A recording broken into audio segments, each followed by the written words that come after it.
In this video, I'm going to be showing you the steps that I take in order to give my client a medium taper or mid taper, whatever you like to refer to it as. However, that's what I'm going to be doing today. Stick around to the end so that you do not be sure to miss a dope transition that I got in store for you guys. I just like to start off by going in and combing everything, lifting the hair off the scalp, combing out the beard just so that I can see what I'm working with. Also giving myself the upper hand. I want to be able to glide these guards through the hair and be able to knock it all down, lay it down to one desired length, which I'm using a 1.5 guard here, but I don't want to gap this. I want to be able to go through as smooth as possible.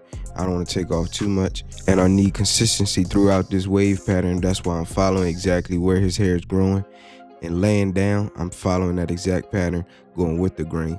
Again, this is a 1.5 guard with the lever completely closed, in which case this is the typical wavelength. If you were wondering, a 1.5 is the typical wavelength. You could do the 1 guard with the lever completely open or the 1.5 guard with the lever completely closed. I typically prefer the 1.5 guard with the lever closed because I just feel like it gives me that sense of peace and knowing that it's that true length. With the lever completely closed is that exact 1.5 guard length. Be mindful around the crown area. You may want to open up the lever a little bit or all the way just to be sure that you don't take off too much. Here I'm starting off in the back. Starting off the taper, I'm going in with the lever completely closed, going up a good enough ways just so that this taper can pop. As you can see, my client has darker hair towards the back, but it also is a lighter hairstyle with the gray sprinkled in there. I want to be able to make this taper pop, so I'm going up, giving myself enough room to create a gradient look throughout this taper. My next step, I want to go in with the lever completely open, giving myself about a full inch, again to create gradiency throughout this taper and give myself overall space to work with in this nape area. I just want to have enough space to come back and taper out these lines. Here I'm going in with the 1 guard with the lever completely closed, going up another full inch, and as you can see, I'm just using the heel of the blade, just riding off the shape of his head towards the bottom of his occipital bone. I also do not I do not want to ride into the waves too much. I want to be able to blend that out. And so I'm putting in a softer line by using a flick out motion, not going up too high. And now I'm going in with a number 2 guard just to soften up that top where the taper transitions into the actual waves. I'm going to soften this up with a bigger guard and work my way back down, playing as safely as possible. So I skipped the 1.5 guard here. I'm going in with the 2 guard again, and being sure to comb the hair back down to its natural position. And now I'm going to go in with the lever completely closed with the grain this time, just to lay it all down.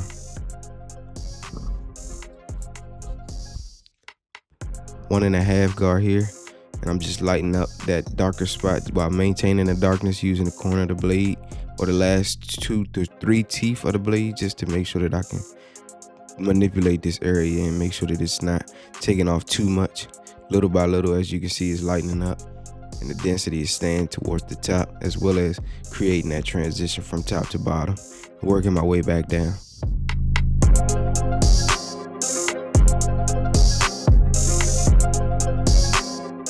Again, be sure to comb the hair back down to its natural position. You don't want to be brushing the hair at this point.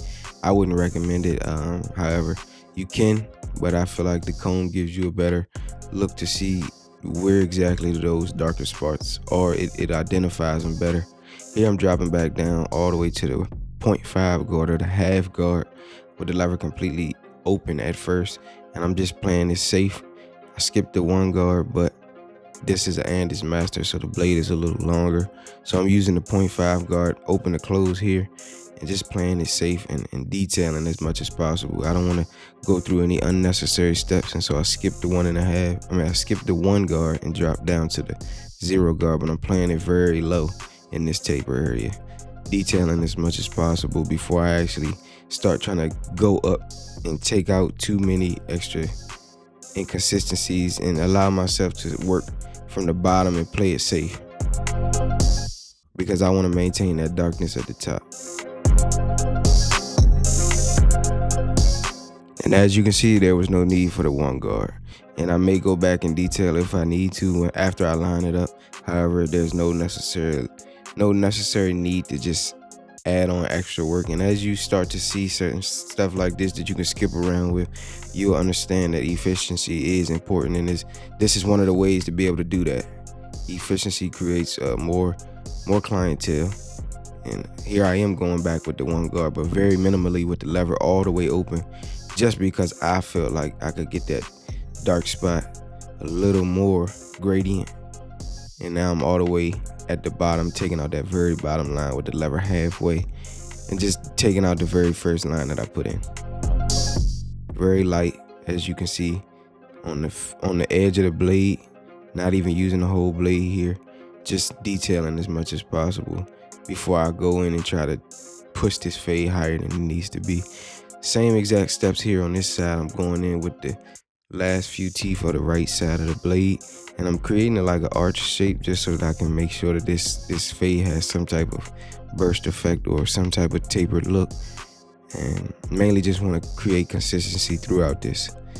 I'm balding out the very bottom. His beard is a little lighter than usual at the top, and so now I'm gonna detail that and start to taper out that first initial line, as you can see here. Going in with the lever completely open. Again, I'm taking myself up about a full inch just so that I can create gradiency. And as you can see, the next step is the one guard. However, here I'm not gonna go all the way up to the two. I'm gonna work my way in with the grain just so that I can lighten it up as safe as possible. I don't want to start digging in the waves. I want to be able to smooth out that wave. And so I'm maintaining that darkness right there, but I'm gonna maintain it by continuing to lighten it up with the grain versus taking too much off against the grain. Now I'm just playing on the one side of the blade, just playing in the darker spots, just trying to lighten everything up as little as possible. Here I'm going in with the zero guard with the lever completely closed. Same exact steps, just detailing.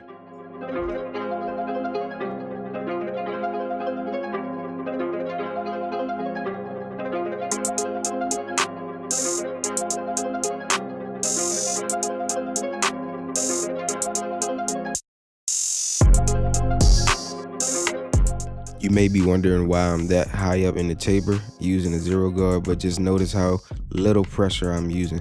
I'm not using a lot of pressure at all. In fact, I'm very, very lightly just grazing the top of the waves just so that I can lighten it up as little by little. Because less is more when it comes to a waver. You don't want to start pushing into the waves and create a weird grow back or inconsistent wave pattern or affect the actual brush sessions or anything. You don't want to affect the waves. You want to just be able to create a slight enough blend. And so you can see me going in with a raking motion here just to lighten up the very bottom where the C cup is without taking it off too much. I want to be able to lighten it up as little by little and create that transition into that very bald area. Here, detailing again. And with the gray hair, it's a little more stubborn, so you just got to be patient with it. Take your time. And again, detail using the corner of the blade in this very small area. Here, lightly going in with the one guard, very lightly, just slowly but surely erasing the darkness at the top of the waves. Very little. This is a part right here where you have to be able to understand that you are setting yourself up for the prep work, and understanding that behind the ear needs to be knocked down as well, because it's going to allow the taper to pop just that much more, as well as create a doper blend in the end of this, because you don't want to just think about tapering the sides and the back. You want to be able to connect everything together. So if you could imagine just tapering down the hairline in every area as much as possible, just so that you can create an overall portrait. You don't want to have thick hair behind the ear but bald on the side, if that makes sense. So you want to be able to create a tapered effect everywhere, just so that everything is laid down very nice in order to create the sharp line behind the ear. That's how you do so.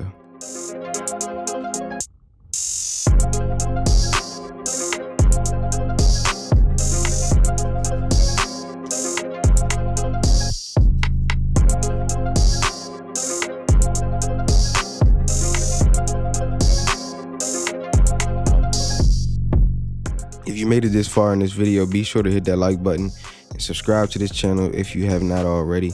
Also, comment down below in the comment section where you are in your career and your journey right now. If you could help someone else or help me or whatever the case may be, just share where you are, and everybody can just chime in.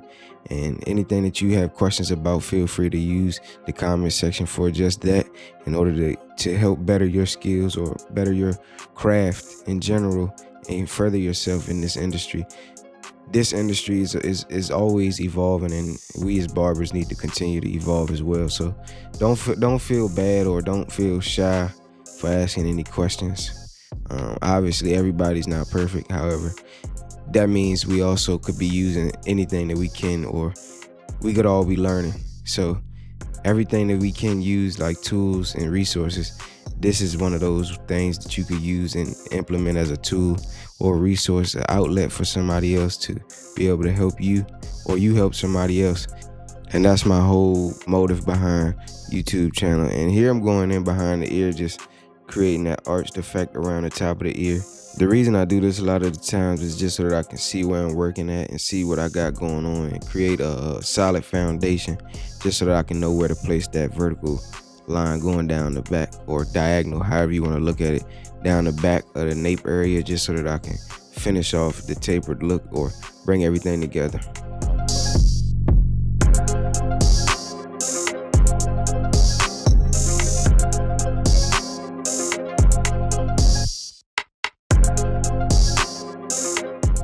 This step right here is completely optional. It's something I start doing every time I meet a new client, and I always continue to do it, and my clients appreciate consistency. And that's just cleaning up the ear hairs. It's not that hard. It's not that long. It doesn't take very much time out the haircut, and it's still something that I think is important. As well as I do believe that the client really appreciates stuff like that. Something small as that could possibly be recognized and appreciated by a new client, and potentially raise the amount of the tip that they leave. And in this industry, that's very important. You want to be able to create a good revenue stream, as well as set everything up in your favor. You don't want to have any negatives when it comes to this. You want to always aim to do as much as possible and go above and beyond with little effort, but small things that matter. Here I start at the bottom of the C cup and work my way to the top, and just create a prominent C cup as much as possible, while not taking it too high, pushing it up, but still understanding that this hair color is a little stubborn. So I'm going over it a few times. Keeping in mind, I'm not intending to create irritation to my client's skin. I'm more so just catching the extra overhanging hairs or the hairs that's out of place, using very light pressure. Now I go in by punching in the vertical bars on each side, and then I'm gonna start in the middle and work my way to the outside. It's easier for me to set it up this way because as I set a blueprint for myself, it's easy to go in with the front line and walk from side to side than to try to create a line out of thin air.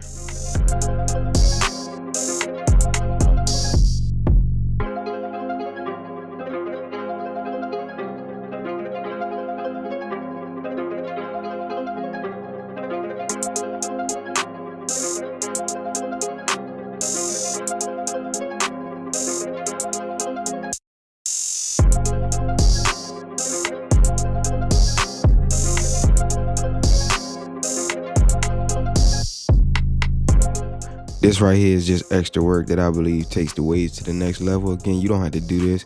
I think it's extra. However, I do it because I go above and beyond for my clients, and I think my clients appreciate it, and I would appreciate it if somebody did it for me. So I just do it out of the strength of me respecting my client and understanding that he wants his hair to look as good as possible, and being that he's a waver and he appreciates his wave in the process and the journey that it took to get here. I respect that, and so I'm gonna put some respect on his waves. You hear me?